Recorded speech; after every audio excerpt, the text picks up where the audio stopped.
So hi, one of the Good Noise Podcast. I'm Shane, I'm Glory. and we're here with, Elijah from American Teeth. and we're gonna ask him some questions today about his new album. We should be having fun. So congrats on that, by the way. How do you feel about the response to it so far? It's great so far. It's people have been really resonating with it, which is honestly all that I could ask for. Hell yeah! I was listening to it again today, and I know you saw our little review of it. I had to spin sick multiple times. That there's something in that It's track. such a I don't good know what song. you did with that, but it's so good. That's your jam. That's the crack jam, right? Yeah, it is. Correct. So, is there any meaning behind the album name or cover art?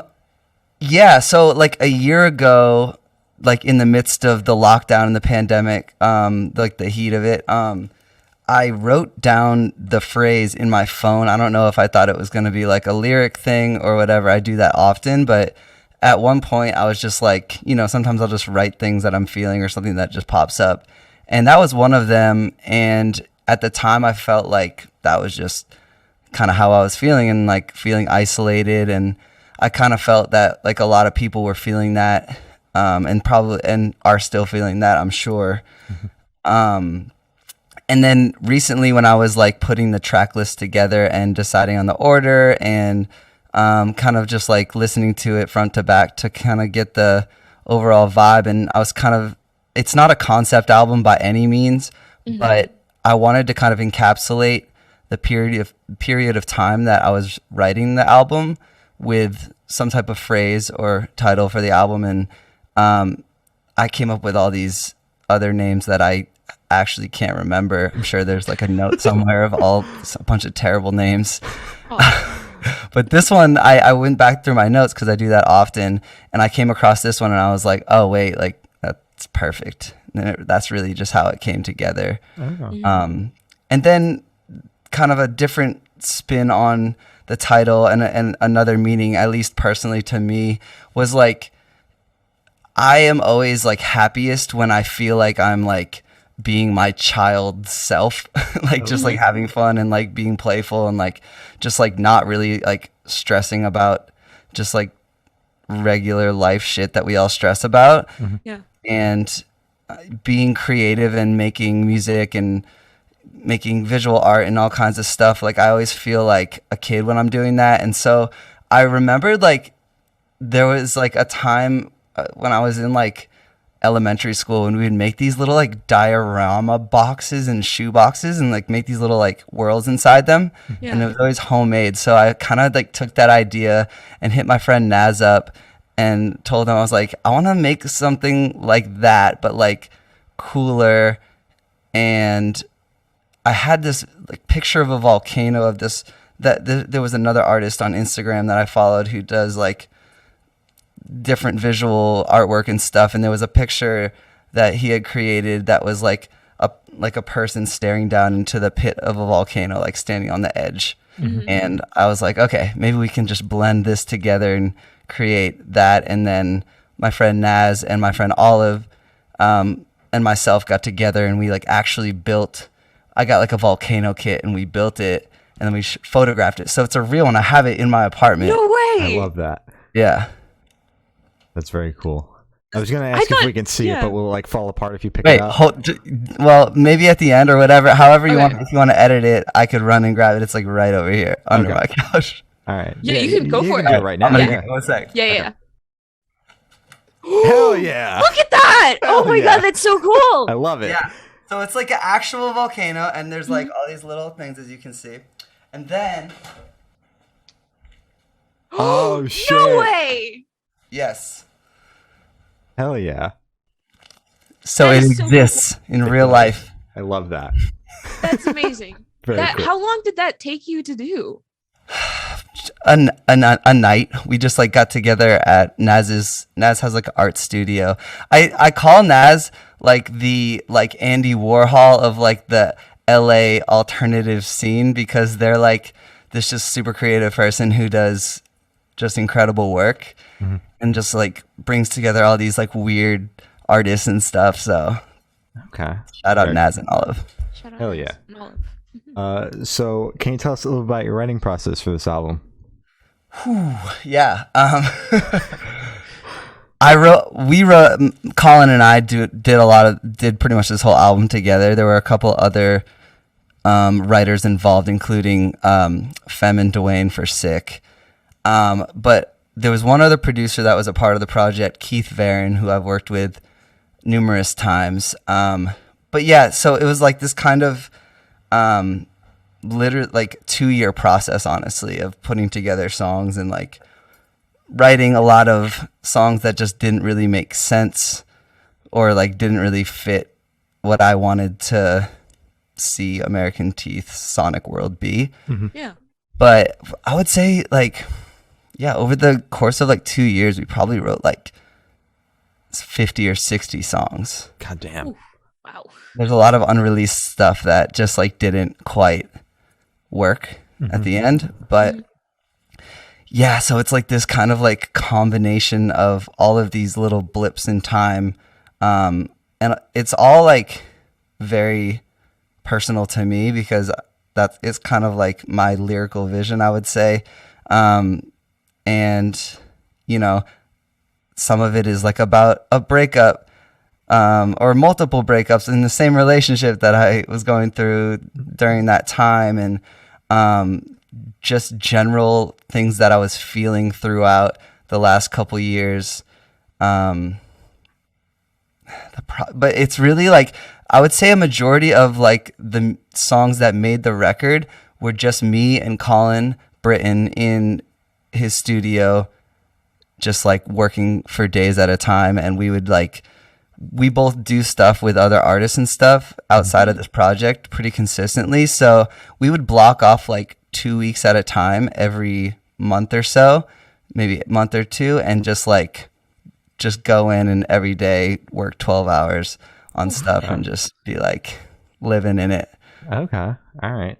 Yeah. Since we're kind of on writing process and you had mentioned Sick, how did that kind of come together, meeting up with Fem and Dwayne and everything? We beat the shit out of the other feature when we interviewed you back in April. So if people want to know about that, you can go watch that interview, but Sick.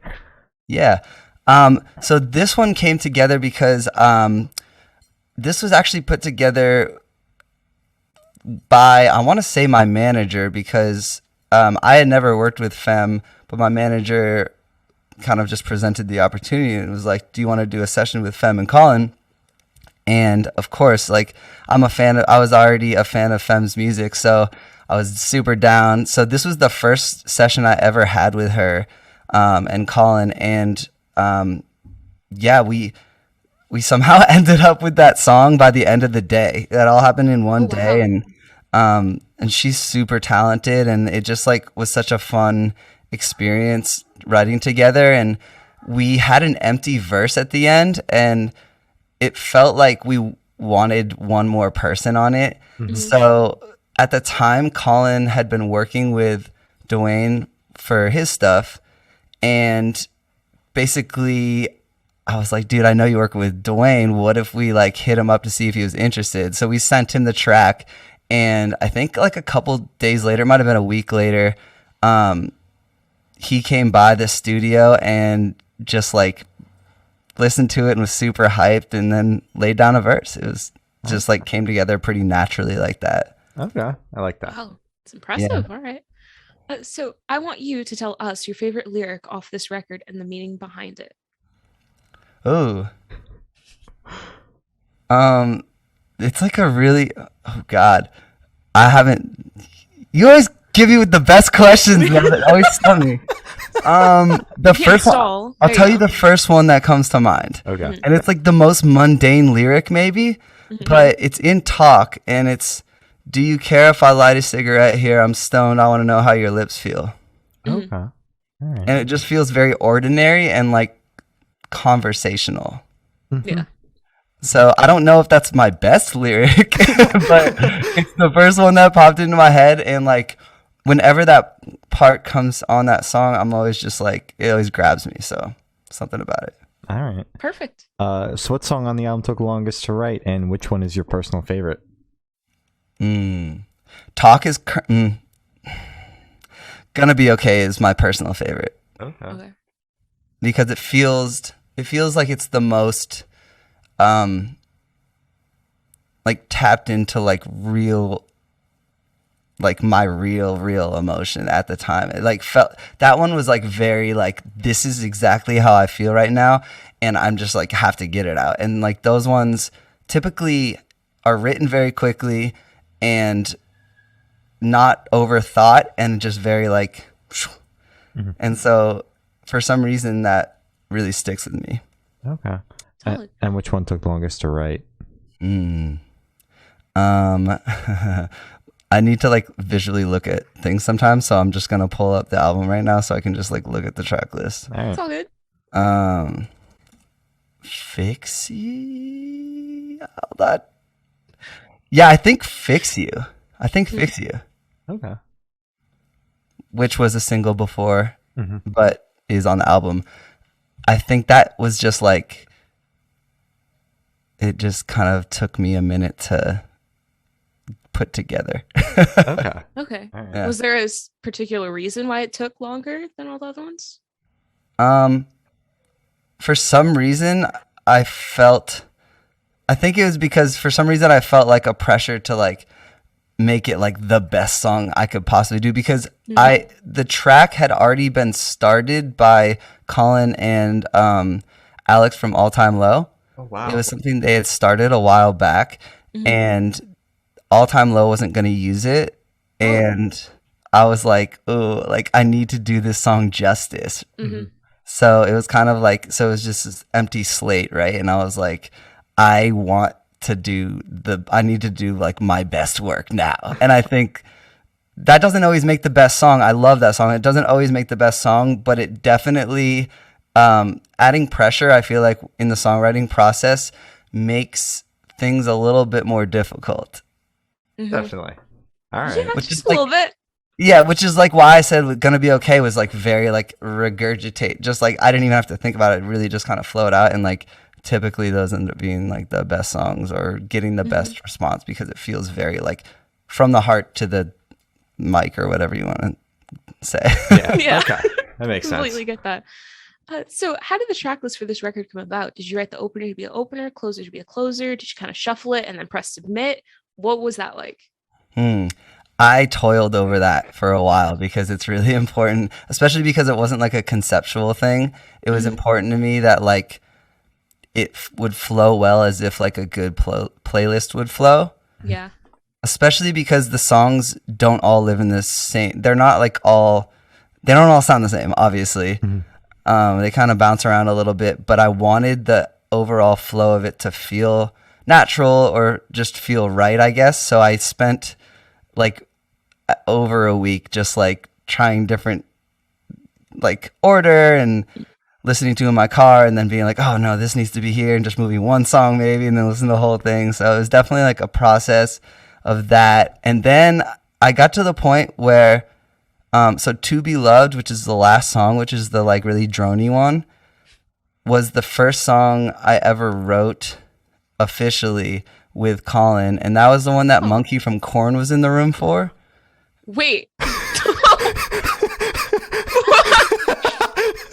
that back a little bit. Like you want to go into that a little bit? Sure. Okay. Sure. Yeah. So the first time I met Colin was because I got called into the session as like a vocalist and writer for just a thing that Colin was doing. Colin randomly had Monkey in his studio. I don't know why. Okay. Just happens don't know why. sometimes. Exactly. He shows up here sometimes. It's just a regular thing. Yeah, he just shows up and he's like, hey, but I guess he was going to, I keep telling the story, so I hope this is true because I'm pretty, like if my memory serves right, he was gonna make a comic book and each chapter was gonna have a different vocalist. It was gonna have like a track list with music to it, like alongside a comic book, and each like chapter or section of the comic book was going to have a new character, and that character would be a vocalist and would have a song to it. That was my understanding. That's so cool. Monkey, if you see this, I hope I'm not botching your idea or giving it away early. And Monkey, if you're watching this, our email is goodnoisepodcast@gmail.com. I'm a massive Korn fan. Hit us up. Yep. Get on the podcast. Hell yeah. So they were doing that, and I got called in to do something like that. And so it was cool. I got to have like an incredible conversation with Monkey about his life and like just what he's been through and all these things that I had no clue about him. And it was just like this really, it felt like almost like a spiritual conversation, but also just like a really just crazy, like telling stories about the Corn days, like when they were like really, really popping. Not that they're not, but like when they were like really on it. Yeah. And just like crazy rock star stories and stuff. And then we just ended up, Colin started like messing around on this like Moog synth bass and was just doing this bass pattern. And I got one of like these SM7 mics and was just like walking around this studio, like singing over it. And we kind of like pieced it together. And just like recorded just like in the room as he was playing. It wasn't, I don't think, to like a click track or anything. It was just very like free form. And so like the lyrics that kind of came together were kind of more poetic and like strangely spiritual. And like I don't consider myself religious, but like I do say some things in the song that are kind of like relating to like the idea of heaven and stuff, which is funny. But like for whatever reason that was like on my mind. And I just got off a tour with Dreamers and I had this moment where I was thinking back to when I was like driving the van full of the guys and it was like 4 a.m. and it was like dark and I was tired and I was like, at any point right now I could just go and everyone dies. Oh my god. Okay. It's not a good thought to have while you're driving. Right, not a good thought, but you know, it's like one of, you know how you have those thoughts where it's like I could just like like I just have like, the power to do this. Yeah. Right? Yeah. kill Yeah. anybody. So it was like this like, and it like scared me and I was like, okay, so I feel like part that like inspired me to like write this song of like, what if like what is the afterlife, what is it like? And that mixed with the idea of like, will I ever feel real love, and will that not be until I'm dead? Wow. Okay. Which So a lot was on your mind. Yeah. It's a lot of heavy stuff. So back to the track list. Basically, that song. I'm so ADD with my like train of thought. You're good. Oh, you're all good. But that's the last song, and it's in the same key. I'm so nerdy. It's in the same key as the first song, "Love Myself." Oh. So if you put the album on loop, it ends with "To Be Loved" and starts with "Love Myself," and it like flows perfectly into the beginning of the record. So it's like this perfect cyclical, like, you know, metaphor for life, you know? Okay. Wow. I like it. So in a very loose way, it kind of is a concept album. I like made it a concept. I like forced it into being some type of concept. Okay. Exactly. Perfect. Are you going to Perfect. go full blown concept with the next album? Like, is that something you're interested in doing? I don't know. I think I'm so impulsive. I don't know if I'm the type of person to like sit down ahead of time and like ever plan something that big out ahead of time. Okay. Mm-hmm. I feel like I'm really good at like having done a bunch of stuff, looking back and being like, okay, I'm going to create this out of all these things I've done and like put it together and curate it into something and make it find a bigger meaning out of what I've already done. Mm-hmm. I don't know. That might change, but my gut feeling is probably not, Okay. Okay. Yeah. right. Makes sense. at least not intentionally. Fair enough. Yeah, that's And fair. then, since we're on like the topic of track lists and everything, you said you had 50 songs that were made throughout the course of making this record. What was the process of whittling it down to what the 10 or 11 that are on the album? And will we see any of them Yes. that didn't make it? Maybe. Okay. Maybe. Okay, first question was, The process of whittling what it was the down. process? Yes. Yeah, thank you. The process was a lot of me and Colin going back and forth being like, is this good enough to be on the album? Like just pretty much doing that over and over again and like changing our minds 100 times. Taking into account, you know, I was playing it for my friends and other artists and stuff here and there just to like gauge people's reactions, just stuff I was working on. So like, I'm sure that played a bit into it just to kind of see how, because you get stuck in your head with the songs and you fall in love with songs that maybe aren't that great, like collectively, but like, you know, feel good.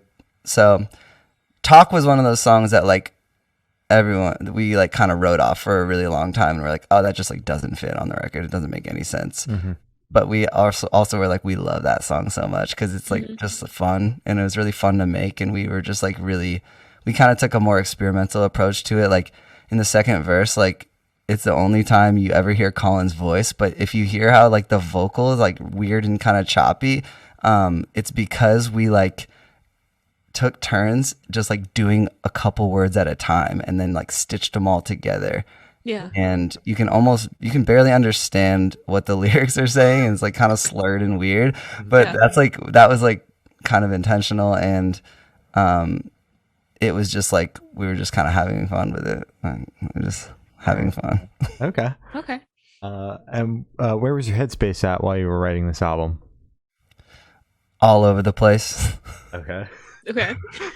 Literally roller coaster style. Like there were days where I was like forcing positivity and forcing excitement to like get myself out of a dark place. And I think that's why you hear a lot of the like more like upbeat, energetic things that are like kind of feel a little more positive and uplifting. A lot of those come from me like not being in a great place, but being like, I refuse to feel bad. I'm gonna like, I need to feel good. I want to like live in this like sonic world that like makes me feel good and excited. And so that was like one kind of headspace. And then, you know, some kind of sadder headspaces. Yeah. Oh, well. All right. That's fair. A mix. So how do you recommend your listeners to listen to this record for the first time? Should they play it in the car with friends? Should they blast at a party? Should they work out to it? What do you personally recommend? I recommend playing it front to back, maybe on repeat if you want to hear that little switch. Probably by yourself first. Okay. And then find if there's like some tracks that you like for like a party vibe, like throw it on the playlist for that. But I feel like if you can sit and listen to the whole thing, that's like the ultimate way. All right. Completely agree. This question should be super, super quick. Off the top of your head, I want you to describe this album for new listeners in 3 words, no more, no less.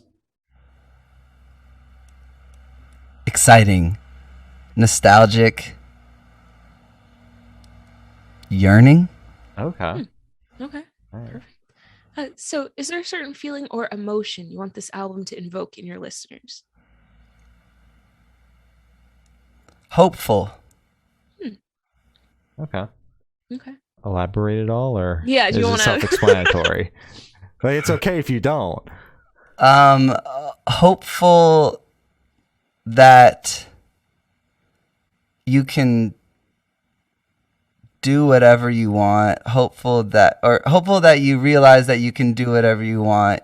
That anything is possible and that magic is real. Okay. All right. Okay. That's nice. So what is your favorite memory that you made while creating this album?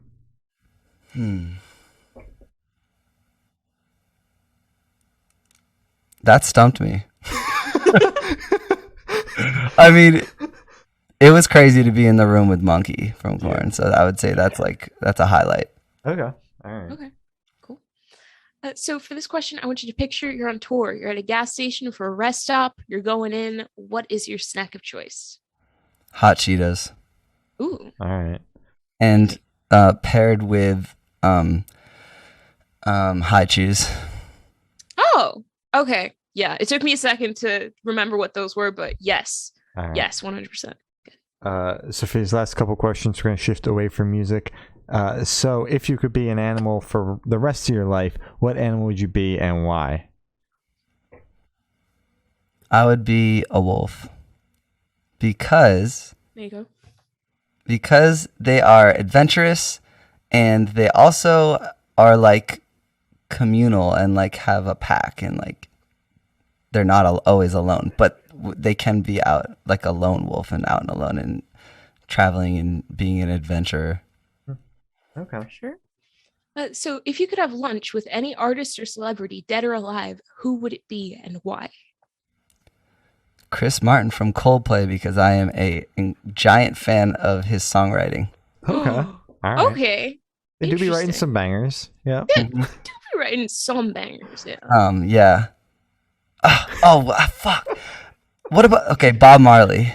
I want to change it because Bob Marley is really, at the end of the day, such a legend, and he's not around anymore. So it would be really cool to have a conversation with Bob Marley. Yeah, you could have a lunch with Coldplay guy anytime. That's still very possible. It is. I mean, if you're hanging with Monkey from Korn, it's nearly time. Yeah.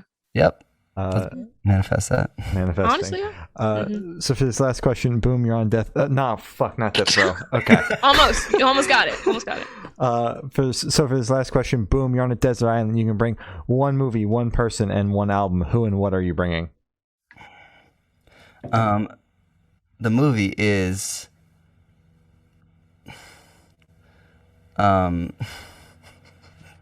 You want to start with the other one? watch so many movies. I'm so bad with movies. Okay. The movie is Lord of the Rings, the first one. Okay.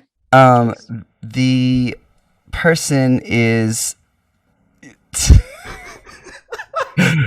This is too fast for my brain. Okay, the person is Bob Marley. I knew you were good. Yeah. Mm-hmm. And what was the last one? Album. An album is Kaya. And just my whole world is Bob Marley today. All right. Bob Perfect. Marley kind of day. So as I said, that's all the questions we have today. Is there anything that you would like to plug? Go listen to We Should Be Having Fun Forever. Yes. Oh yeah. All right. Well, thank you for now. That's been American Teeth, and we have been the Good Noise Podcast.